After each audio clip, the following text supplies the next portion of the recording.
وہ عورت روز اس نوجوان کو دیکھتی، لیکن وہ بغیر اس کی طرف دیکھے سر جھکائے اس کی گلی سے گزر جاتا تھا۔ دیکھنے میں وہ کسی مدرسے کا طالب علم لگتا تھا، لیکن اتنا خوبصورت تھا کہ وہ دیکھتے ہی اسے اپنا دل دے بیٹھی، اور اب وہ چاہتی تھی کہ کسی طرح سے اس پر نظر التفات ڈالے، لیکن وہ اپنی مستی میں مگن تھا اور سر جھکائے زیر لب کچھ پڑھتا ہوا روزانہ ایک مخصوص وقت پر وہاں سے گزرتا اور کبھی آنکھ اٹھا کر نہ دیکھتا تھا۔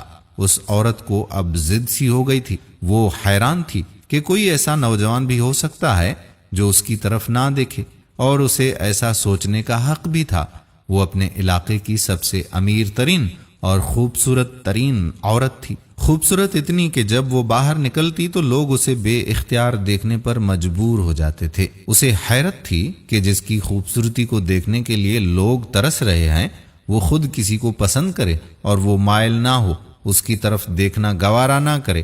اپنی انا کی شکست اور خوبصورتی کی توہین پر وہ پاگل ہونے لگی تھی، اور کوئی ایسا منصوبہ سوچنے لگی جس سے وہ اس نوجوان کو حاصل کر سکے، اس کا غرور توڑ سکے، اپنا غلام بنا سکے۔ آخرکار شیطان نے اسے ایک ایسا طریقہ سمجھا دیا جس میں پھنس کر وہ نوجوان اس کی بات مانے بنا رہ نہیں سکتا۔ اگلے دن جب وہ نوجوان اس گلی سے گزر رہا تھا تو ایک عورت اس کے قریب آئی اور کہنے لگی کہ بیٹا، میری مالکن تمہیں بلا رہی ہے۔ نوجوان نے کہا، اماں جی، آپ کی مالکن کو مجھ سے بھلا کیا کام ہو سکتا ہے؟ اس عورت نے کہا کہ بیٹا، اس نے تم سے کوئی مسئلہ پوچھنا ہے، وہ مجبور ہے، خود باہر آ نہیں سکتی، اس لیے آپ کو بلایا ہے۔ نوجوان اس عورت کے ساتھ چلا گیا۔ اس کے وہم و گمان میں بھی نہیں تھا کہ جو عورت اسے بلا رہی ہے اس کا منصوبہ کیا ہے، وہ کیا چاہتی ہے۔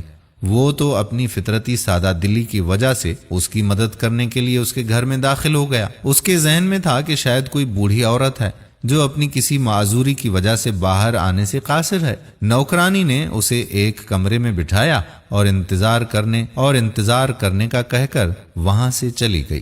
تھوڑی سی دیر کے بعد کمرے میں وہی عورت داخل ہوئی۔ نوجوان نے بے اختیار اپنی نظریں نیچے جھکا لیں، کیونکہ اندر آنے والی عورت بہت ہی خوبصورت تھی۔ نوجوان نے پوچھا، جی بی بی، آپ نے کون سا مسئلہ پوچھنا تھا مجھ سے؟ عورت کے چہرے پر ایک شیطانی مسکراہٹ آ گئی۔ اس نے اپنے دل کا حال کھول کر اس کے سامنے رکھ دیا اور کہا کہ میری سب سے بڑی خواہش ہے کہ میں ایک دفعہ تمہیں حاصل کر لوں۔ نوجوان یہ بات سن کر کانپ گیا اور کہنے لگا، اللہ کی بندی، اللہ سے ڈرو، کیوں گناہ کی طرف مائل کر رہی ہو؟ اس نے عورت کو بہت سمجھایا، لیکن عورت پر تو شیطان کا غلبہ تھا۔ اس نے کہا کہ یا تو تم میری خواہش پوری کرو گے یا پھر میں شور مچاؤں گی کہ تم زبردستی میرے گھر میں داخل ہوئے ہو اور میری عزت پر حملہ کیا ہے۔ نوجوان بیچارہ یہ بات سن کر بہت ہی پریشان ہوا۔ اسے اپنی عزت کسی بھی طرح سے محفوظ نظر نہیں آ رہی تھی۔ اس کی بات مانتا تو گناہگار ہوتا، نہ مانتا تو لوگوں کی نظر میں برا بن جاتا۔ وہ علاقہ جہاں لوگ اس کی شرافت کی مثالیں دیا کرتے تھے، وہاں اس پر اس طرح کا الزام لگ جائے، یہ اسے گوارا نہیں تھا۔ وہ عجیب و غریب مصیبت میں بیچارہ پھنس گیا۔ دل ہی دل میں وہ اپنے اللہ کی طرف متوجہ ہوا اور اللہ سے مدد چاہی تو اس کے ذہن میں ایک ترکیب آ گئی۔ خواتین و حضرات، اس نے عورت سے کہا کہ ٹھیک ہے، میں تمہاری خواہش پوری کرنے کے لیے تیار ہوں، لیکن پہلے مجھے باتھ روم جانے کی حاجت ہے، مجھے جانے دیں۔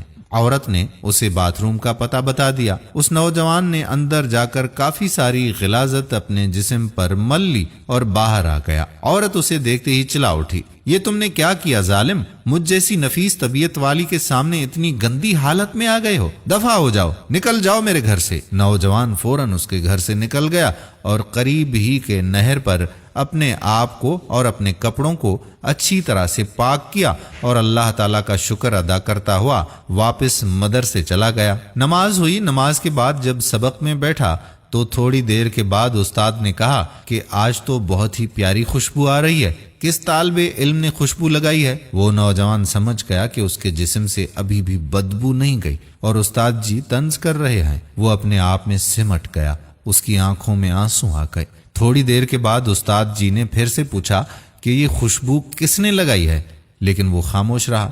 آخرکار استاد نے سب کو ایک ایک کر کے بلایا اور خوشبو سونگنے لگے۔ اس نوجوان کی باری آئی تو وہ سر جھکائے استاد کے سامنے کھڑا ہو گیا۔ استاد نے اس کے کپڑوں کو سونگھا تو خوشبو اس کے کپڑوں سے آ رہی تھی۔ استاد نے کہا کہ تم بتا کیوں نہیں رہے تھے کہ یہ خوشبو تم نے لگائی ہے؟ نوجوان رو پڑا، کہنے لگا استاد جی اب اور شرمندہ نہ کریں، مجھے پتا ہے کہ میرے کپڑوں سے بدبو آ رہی ہے، لیکن میں مجبور تھا۔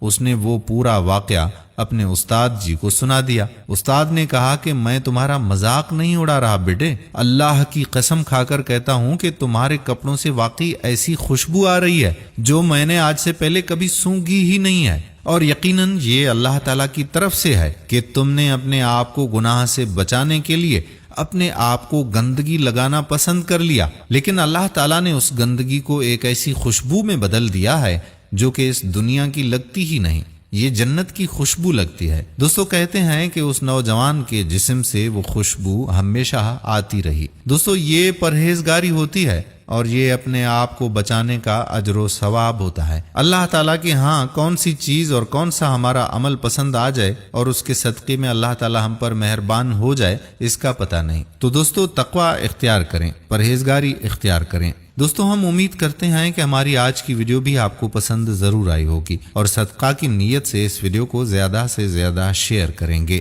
آنے والی ویڈیو تک اپنے میزبان قادر بخش کلہوڑو کو اجازت دیجیے۔ اللہ حافظ۔